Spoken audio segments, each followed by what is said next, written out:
Hello, everybody. Scott Golden here with the Superstars of Wrestling Review Series 4, the 13th of March, 1993. We start off with Brutus Beefcake revealing his new mask. It's a red and yellow mask. Hulk Hogan colors, Barnum and Bailey colors. Jimmy Hart is ranting and raving. Hulk Hogan wearing enough baby oil to uh, injure a small animal. Good gosh. Anyway, Hogan goes ranting and raving about the promise that, you know, Brutus is here. He's wearing the mask. They hit Brutus in the head with a briefcase many times. Hogan says he backed over it with a truck. Hogan says he supposedly Nassau, according to Beefcake, is the ones that built the mask. Goofy stuff, and I'm not opposed to saying that even back in the day, back in my childhood and back when wrestling was decent, that they didn't have goofy stuff, and this was definitely a whole different level of goofy promo. Papa Shango and Mark Ming up next. Papa Shango falling off a little bit here. I think he's around for the remainder of the year, but I'm not 100% sure on that. Anyhow, he's bringing out a smoking skull, as he often does. Kind of still stalking around, just missing a story or a really meaningful story anyway.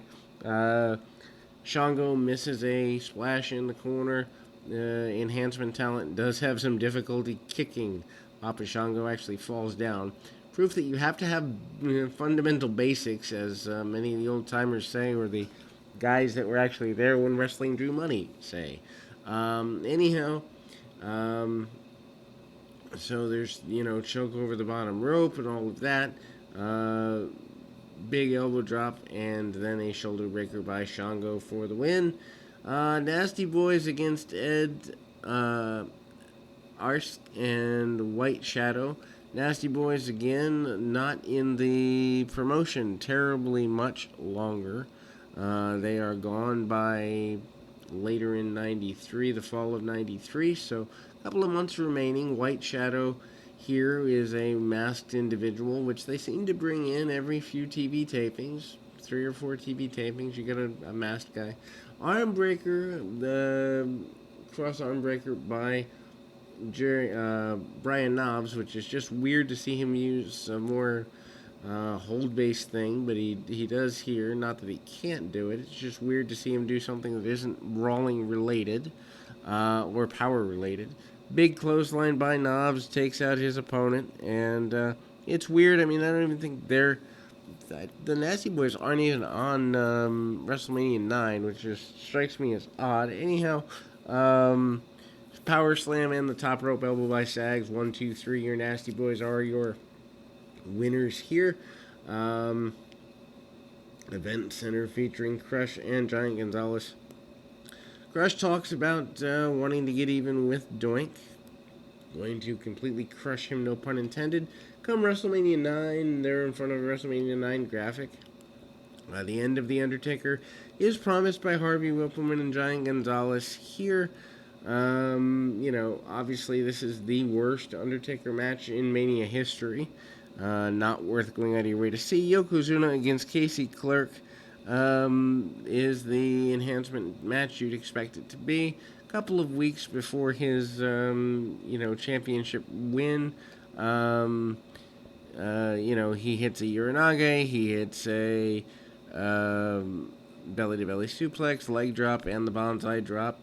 The promise is made that, in fact, Yokozuna will completely eliminate Bret Hart, that Yoko is undefeated, and there is no reason to doubt that he will not be the champion. Mr. Fuji makes this promise, middle of the ring, in a post-match interview. Mean Gene Okerlund with a interview or a WrestleMania report. They plug the merchandise magazine. They got everything from teddy bears to t-shirts and all points in between for WWF merchandise at the time. They plug the matches that are already there: Hart and Yoko,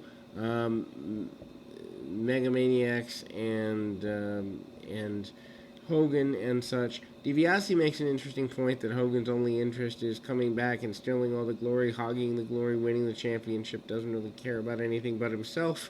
Just an interesting thing there's a little bit of reality to, or just an interesting nature to his tone, where if you thought they had problems with each other, which to my knowledge they don't, that's there. Shawn Michaels says there's no way he's giving up the Intercontinental title at WrestleMania against Tatanka. Says he'll hand Tatanka his first loss, and that is that. Then we move on to Tatanka versus Al Burke. Very basic match. Burke has been around a few times before, but this is no different for him. His duties are pretty simple here. The promise to eliminate all competition is there. Interesting that I think Marty Jannetty already gone here, so he's here. He's in at the end of '92, November, December '92, and out by Mania. So Jannetty been gone several times, hip toss and arm drags by Tatanka. Tatanka certainly needs some momentum. Obviously, giving him some enhancement work on Superstars is helpful, getting him ready for the Intercontinental Championship match. Chops by Tatanka and a big elbow drop. Exaggerated elbow drops is a big thing for Tatanka, especially as a babyface, although he does them as a heel too. Manages to come back around, hit the Native American style chops. Much to the credit of the enhancement talent, he does a good bit of bumping for that. Samoan drop, loss, and Tatanka picks up the win. Whippleman and Gonzalez are searching for The Undertaker. Basically, they dare The Undertaker to come out for several minutes. He does not. Then we go to Lex Luger, who spends a good bit of time staring in the mirror as the narcissist, and staring at him and his robe. He's almost brown in nature from so much tanning. Luger, though, is happy with his physique and takes out Joey Maggs here. Obviously, he moves into a match with Mr. Perfect Curt Hennig, which I saw at least one, if not two, of their house show matches at the time in '93. Yeah, these were not good. And if Curt Hennig can't get a good match out of you, there's something up with what's going on there. Anyway, Maggs tries to get the match going. Luger stalls a bit. Luger cranks up on a headlock. Really basic stuff. There are tassels on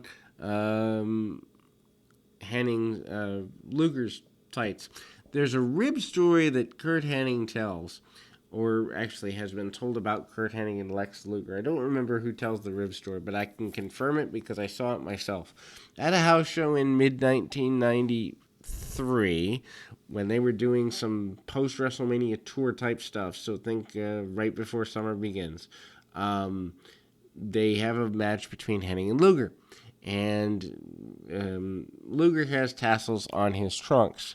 And I did see in a hold, I think it was a side headlock or head scissors. And by the way, Luger pinned him with one finger here. But I did see, while having him in a hold, Hennig pluck a tassel off the tights of Luger. I actually witnessed this. So it's a rib that not only has been talked about, but it's been, at least by me, witnessed. Head Shrinkers talk about going at it with the Steiners. They continue the hype for that match. Second best or third best match on the show, depending on your perception, but definitely one of the three matches on that show that was worthwhile. Alpha basically has them beating each other up to get ready. And Bob Backlund talks about wanting to be a role model for your children, wanting to teach Razor Ramon some respect. Don't know how that's going to work out. But anyway, then Razor talks about Backlund being an old guy and a former champion, but irrelevant now. Anyway, we will close on that note for today. And until next time, keep your feet on the ground, your mind in the moment. Until next time, everybody.